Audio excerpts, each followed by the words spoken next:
This essentially reminds me of Stephen Miller's recent speech at Charlie Kirk's funeral. It was essentially a knockoff Nazi Joseph Goebbels speech. I thought it was important to point out, like, yes, these Christian nationalists are using Nazi rhetoric, but this Nazi rhetoric is first and foremost religious supremacist Christian rhetoric. Did you know these Nazi phrases were biblical phrases first and foremost? Darkness versus light, conquering, domination, civilized versus worldly, and chaos and confusion. These Christian nationalists in the US aren't stealing Nazi rhetoric. Nazis actually, did you know that they learned from US Jim Crow laws, border control, and everything that we were doing here? They actually studied that and took it to do what they did with it. Christianity, this supremacist religion, repeatedly pairs with fascism over and over, and a lot of people right now swearing that MAGA doesn't follow Jesus. Like, what religion are they following? These religious extremists, they don't even follow their own book.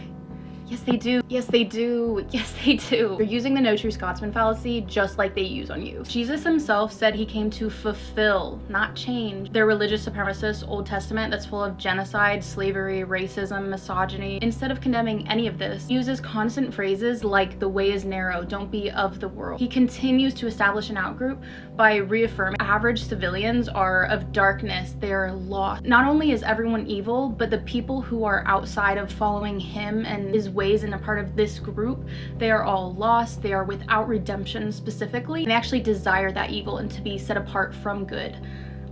Insane dehumanization and demonization of anyone in your outgroup. It also has these vague ass parables that support blind faith as a virtue. So the less information you have to jump in and make a decision, that's actually, like I said, a virtue. This glamorizes a lack of fully informed consent. No shot, Christians also tend to be like massive conspiracy theorists and not align with science, which is a huge tenet of fascism. If you look up Umberto Eco's 14 points of fascism, they pretty much all are ticked off by evangelical Christianity. Patriarchal, against critical thinking and science. This goes on, really great thing to look up. Jesus has a huge focus on individual sin and personal choice, individualistic solutions rather than fixing any systemic solutions or focusing on the root causes of issues. Christians aren't getting distracted by and copying Nazi ideology.